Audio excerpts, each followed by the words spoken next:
राहुल गांधीच्या वक्तव्यावर भाजपा जशी उत्तर देत आहे त्यावरून सिद्ध होते की भाजपाने निवडणूक आयोगासोबत मिळून मॅच फिक्सिंग केली आहे।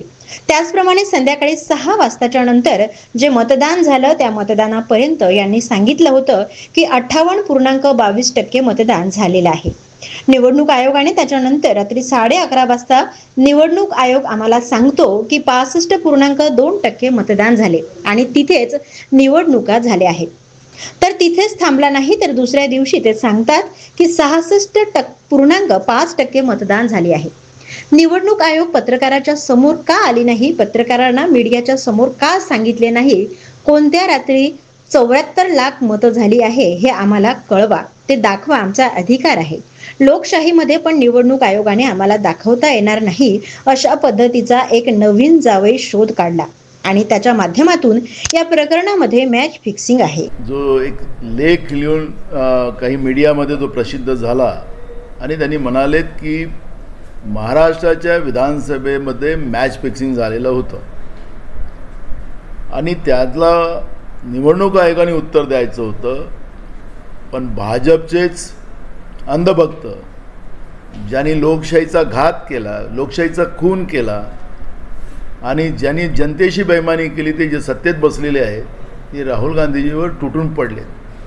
राहुल गांधीजी लोकशाही वाचली पाहिजे यांचा तो प्रयत्न आहे, पण लोकशाहीला संपवण्याचं काम जे केंद्रातलं जे सरकार आहे नरेंद्र मोदीचं, हे सरकार सातत्यानं लोकशाहीच्या संस्थांवर, संविधानिक संस्थांवर आपल्या हुकुमशाहीचा राज चालवताना आपण पाहतोय आणि पूर्ण देश या सगळ्या गोष्टीला ओळखत आहे।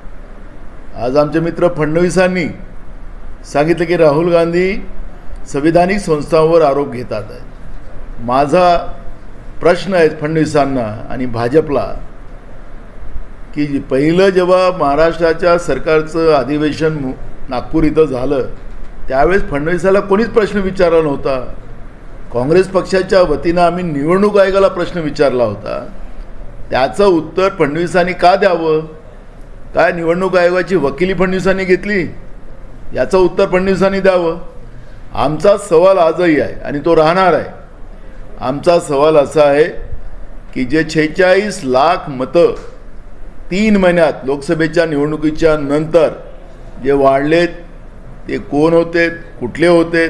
आम्ही काही ठिकाणी आकडे दाखवलेत। नगरमध्ये एका इमारतीत 7000 मतं वाढलीत, असे अनेक पुरावे आम्ही दिलेले आहेत। त्याचं उत्तर निवडणूक आयोगाने द्यायचं आहे। त्याचप्रमाणे संध्याकाळी 6 वाजताच्या 5 वाजताच्या नंतर जे मतदान झालं त्या मतदानापर्यंत यांनी सांगितलं होतं की 58.22% मतदान झालेलं आहे 5 वाजे निवडणूक आयोगाने। त्याच्यानंतर रात्री 11:30 वाजता निवडणूक आयोग आम्हाला सांगतो की 65.2% मतदान झालं आणि तिथंच निवडणूक आयोग थांबला नाही तर दुसऱ्या दिवशी ते सांगतात की 66.5% मतदान झालेलं आहे। निवडणूक आयोगाने पत्रकाराच्या समोर का आले नाहीत? पत्रकारांना मीडियाच्या समोर का सांगितलं नाही? त्यांच्या ट्विटच्या माध्यमातून आपले आकडे द्यायचे। मग आम्ही त्यांना फुटेजेस मागितलेले आहेत की कोणत्या बूथवर तुमचे रात्री 76 लाख मतं झालीत ते आम्हाला कळवा, ते दाखवा, तो आमचा अधिकार आहे लोकशाहीमध्ये। पण निवडणूक आयोगाने आम्हाला फुटेजेस दाखवता येणार नाही अशा पद्धतीचा एक नवीन जावई शोध काढला आणि त्याच्या माध्यमातून या प्रकरणामध्ये मॅच फिक्सिंग आहे हे त्या ठिकाणी सिद्ध होते आहे। आम्ही माननीय सुप्रीम कोर्टात गेलेलो या विषय घेऊन आणि सुप्रीम कोर्टाकडून आम्हाला अपेक्षा आहे की या सगळ्या महाराष्ट्राच्या निवडणुकीमध्ये जे मॅच फिक्सिंग निवडणूक आयोग आणि भाजपने केलेलं आहे, कारण की हे जे भाजपचे अंधभक्त ज्या पद्धतीनं राहुल गांधींच्या वक्तव्यावर तुटून पडतात याचाच अर्थ भाजप आणि निवडणूक आयोगाचं मॅच फिक्सिंग आहे।